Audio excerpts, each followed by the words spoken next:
दलित हत्याकांड मामले में आज आया नया मोड़। 5 दिन से चल रहा धरना हुआ आज समाप्त। एसआईटी जांच और 15-15 लाख का आर्थिक मुआवजे की बनी सहमति। जानकारी के अनुसार रानासर में हुए राजूराम व चुन्नीलाल की गाड़ी से कुचलकर हत्या के मामले में शनिवार की शाम प्रशासन और परिजनों के बीच बनी सहमति। दुखद घटना हुई थी उसके बारे में आमजन कुछ आंदोलन कर रहे थे पिछले 4-5 दिन से। आज अभी शाम को इनकी जो समिति है उससे चर्चा हुई है।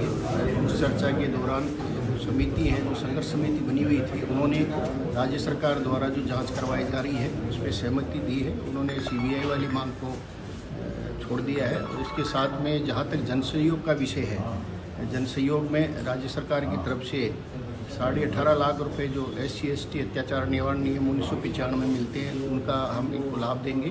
साथ में 10 लाख रुपए माननीय मुख्यमंत्री महोदय की तरफ से इनको पीड़ितों को दिया जाएगा दोनों को, और 3.5 लाख रुपए जन सहयोग से इनको इस तरह से करके 30 लाख रुपए की आर्थिक सहायता राज्य सरकार की तरफ से होगी। और बाकी जो यहाँ संघर्ष समिति के जो सदस्य थे और महाराष्ट्री थे, इन्होंने अपने स्तर से इन परिवारों को सहयोग का वादा किया है।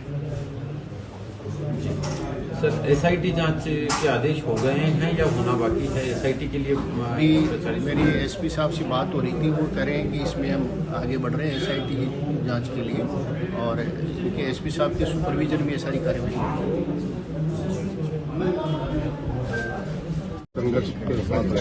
जी, 5 दिन तक ये संघर्ष रहा जिसमें सभी शहरवासियों का बहुत बहुत धन्यवाद रहा, और ये बिल्कुल पूरे सभी समाज की तरफ से ये धरना जारी रहा और हम हमारी मांगों पर अड़े रहे।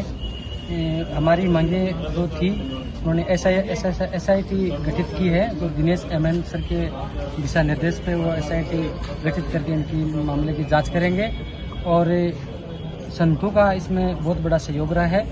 और जो नवा विधानसभा में पहले हनुमान हत्याकांड हुआ लेकिन कोई सहयोग राशि नहीं मिली थी, केवल 4,02,500 रुपये मिली थी। उसके बाद में प्रेमाराम हत्याकांड इस नवा विधानसभा में हुआ, उसमें कोई सहायता नहीं मिली थी। यहाँ पे वीरा देवी बावरी हत्याकांड हुआ था, उसमें भी कोई किसी तरीके की कोई सहायता नहीं मिली थी। लेकिन इसमें सभी शहरवासियों के सहयोग से, पूरे प्रशासन के सहयोग से, सरकार के सहयोग से, इसमें प्रत्येक तमाम आम आदमी जो धरनार्थी सभी गांव-गांव ढाणी से जो पधारे हुए, मेरी ओर से और पूरी संघर्ष समिति की ओर से, सभी शहरवासियों की ओर से बहुत बहुत धन्यवाद।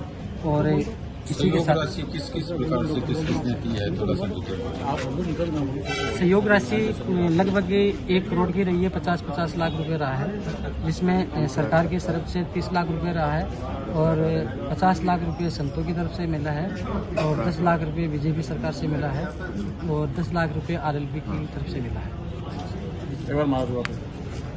क्या कहेंगे इस पूरे मामले पर? कुचामन जो कि भाईचारा और सदाचार का ये क्षेत्र जाना जाता है, हमें जानकर बहुत दुखी है कि जिस प्रकार से असामाजिक तत्वों ने कुछ भाइयों के द्वारा ऐसे सरल और व्यक्तित्व को जिस प्रकार से कुचलकर हत्या कर दी गई, मुझे याद आती है डांगावास प्रकरण की। मैं बहुत दुखी हूँ और व्यथित भी हूँ। मुझे पता लगा, और इस प्रकरण को जब 5 दिन हो गए, क्योंकि हमारी सनातन वैदिक परंपरा है, कोई भी शरीर जब चला जाता है दुनिया से तो उसका पार्थिव संस्कार समय पर दाह संस्कार होना चाहिए। इस संदर्भ में मुझे आदरणीय प्रतिपक्ष नेता राजेंद्र राठौड़ का फोन आया, और मुझे उन्होंने कहा कि आपको वहां जाकर के, आप संत हैं, सन्यासी हैं, अपने दायित्व का निर्वहन करना चाहिए। मैं यहाँ पर पहुंचा हूँ, और यहाँ की जब सभी लोगों से मेरी वार्तालाप हुई और मुझे पता लगा कि वो परिवार बहुत सामान्य स्थिति, उसके परिवार के दोनों जो उनके पिता खड़े हैं मेरे पास में, इनकी स्थिति को देखकर मुझे लगा कि कुछ इनको और सबल मिलना चाहिए। ऐसी स्थिति में हम सब लोगों ने निर्णय किया, और वैसे विशेष रूप से मेरी गौशाला के संरक्षक मेघराज सिंह जी रॉयल, उनको मैंने फ़ोन किया और मैंने कहा भाई 50 लाख रुपए आपको यहाँ पे देने पड़ेंगे, और हमारे वो शिष्य हैं उन्होंने इस बात को स्वीकार किया। तो आज हमें बड़ी खुशी इस बात की भी है कि जो 5 दिन से जो लाशें पड़ी थी उनका दाह संस्कार आज होगा, और ये पूरे परिवार के सभी लोग हमारे साथ मौजूद हैं। कितनी सहायता मिली है? 50 लाख रुपए, 60 लाख रुपए की हम लोगों ने यहाँ पर 50 लाख रुपए मेघराज सिंह जी द्वारा और 10 लाख रुपए बीजेपी जो इनकी कमेटी उसके द्वारा कुल मिलाकर आर्थिक परिवार को सहयोग दिया जा रहा है। कुल मिलाकर 1 करोड़ रुपए हैं दोनों युवाओं को क्या मैं संदेश युवाओं को देंगे? यही कहना चाहूंगा कि ये हमारा राजस्थान भाईचारे का है, सदाचार का देश है। ये हमारी महापुरुषों की धरोहर है और यहाँ पर जातिवाद मुक्त राजस्थान होना चाहिए, मानवतावाद जिसमें हम स्थापित कर सकते हैं, ऐसा हमें कार्य करना चाहिए। यहाँ हम सभी लोग मिलकर के भाईचारे की भावना पैदा कर सके। ऐसे न्यूसेंस जो लोग हैं उन पर कड़ी से कड़ी प्रशासन कार्रवाई करे। मैं एसपी महोदय से, कलेक्टर से भी कहना चाहूंगा कि इस पर सटीक कार्रवाई की जाए, क्योंकि ऐसे लोग आने वाले समय फिर इस घटना को अंजाम देंगे। उन लोगों से हमें महती आवश्यकता है बचने के लिए, और हम सब संगठित होकर के ऐसे लोग कहीं पर भी मौजूद हैं उन लोगों को निकाल करके ऐसे अत्याचारी लोगों को दंड मिलना चाहिए, ऐसी हमारी प्रशासन से मांग है। उनके परिजनों को नौकरी मेघराज सिंह जी के द्वारा हम लोगों ने जो उनका बिजनेस है उसमें उनके परिवार के सदस्यों के जो भी वो प्राइवेट नौकरी के रूप में 10 है 20 जो भी लोग हैं उनको हम देने का पूर्ण रूप से प्रयास करेंगे। सरकारी नौकरी के लिए जो भी कलेक्टर साहब अगर जो भी सरकारी नौकरी संविदा पर बात हुई है कलेक्टर साहब से 2 संविदा की नौकरी देने का, और बाकी की वो जो एक्सीडेंटल है बच्चा उसकी सुरक्षा मुहैया करवा दी गई है, चार्ज कर दिया है जयपुर से। और बाकी इनकी सारी मांगे जो होनी है वो अरेस्ट करना, 4 लोग जो पकड़े गए हैं, 3 वाहन पकड़े गए हैं, वो भी अरेस्ट अभी दिखा देंगे। बाकी बाकी के जो 12 और अपराधी बचे जो चिन्हित हैं उनको 15 दिन में इन्होंने अरेस्ट करने का बोला है, और इसी बात पे समझौता हुआ। इसलिए वो सारी जो भी क्षमताएं थी और जो सीबीआई की जैसे कि मांग की थी, तो सीबीआई की जगह एसआईटी इन्होंने वो गठित कर दी है, और दिनेश जी एनएम करके है वो, तो उनसे वो जांच उनके हाथों में एसपी साहब वगैरह करेंगे। ये हाँ, ये बात है।